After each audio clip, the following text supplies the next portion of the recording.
kebocoran. Tujuan dari uji kebocoran ini adalah untuk menjamin integritas wadah dengan memastikan bahwa botol atau kemasan lainnya itu tertutup rapat dan tidak bocor. Yang kedua adalah menjaga stabilitas obat agar sediaan terlindung dari udara, kelembapan, dan kontaminan yang dapat merusak zat aktif atau mempercepat degradasi. Ketiga, untuk memastikan kualitas selama distribusi dan penyimpanan, supaya obat tetap aman dan efektif hingga sampai ke tangan pengguna.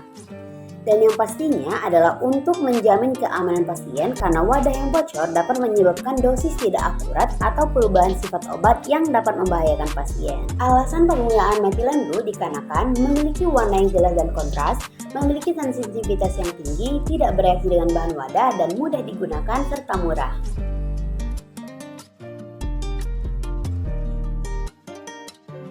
Nah, selanjutnya adalah uji daya tahan banting terhadap kemasan obat. Nah, pengujian ini dilakukan dengan ketinggian 1 meter dengan tujuan untuk menilai kekuatan kemasan luar terhadap kerusakan fisik, melindungi isi obat dari kerusakan akibat benturan, menjamin keamanan dan mutu obat sampai ke tangan konsumen, memastikan wadah tidak retak, bocor, atau pecah setelah jatuh dari ketinggian tertentu, dan memenuhi standar pengemasan dan distribusi secara regulasi. Dan dapat diamati setelah dijatuhkan beberapa kali, botol tetap aman dan tidak mengalami kerusakan. Pengujian daya serap pada kemasan obat sediaan farmasi bertujuan untuk menilai tingkat penyerapan air oleh bahan kemasan, misalnya karton, kertas, atau bahan berpori lainnya. Nah, yang kedua yaitu menjamin perlindungan terhadap kelembapan, terutama untuk obat yang sensitif terhadap air.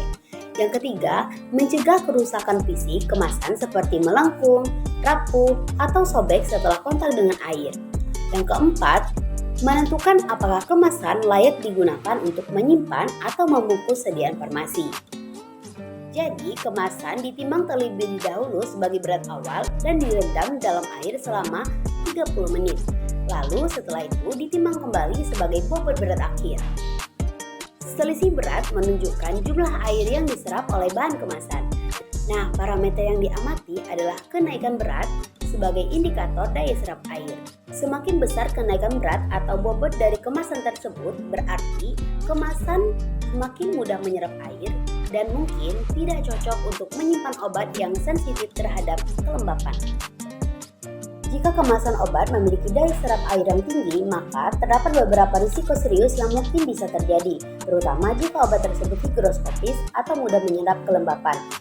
Dampak-dampak jika obat memiliki daya serap air yang tinggi yaitu menurunnya stabilitas obat karena air yang terserap dapat menyebabkan degradasi zat aktif sehingga potensi atau efektivitas obat dapat berkurang.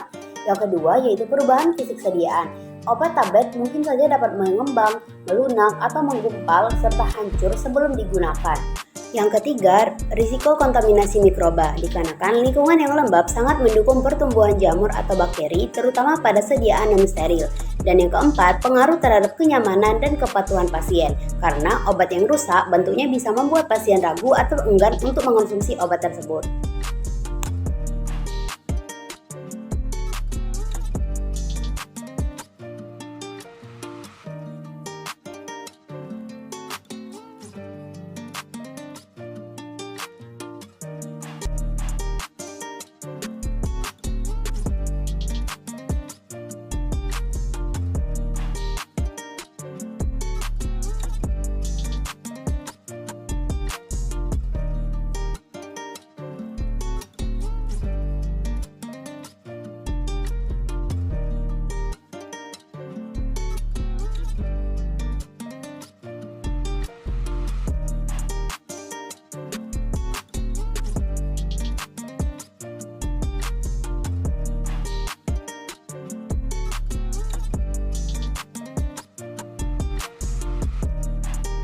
Pengujian keseragaman label pada uji kemasan dilakukan untuk memastikan bahwa seluruh informasi yang tercetak pada kemasan obat baik primer maupun sekunder dicetak dengan jelas, terbaca, dan konsisten di setiap unit kemasan, baik itu tulisan, warna, ukuran huruf, maupun letak label. Informasi yang tidak jelas atau tercetak tidak seragam dapat menimbulkan risiko serius, seperti kesalahan penggunaan obat,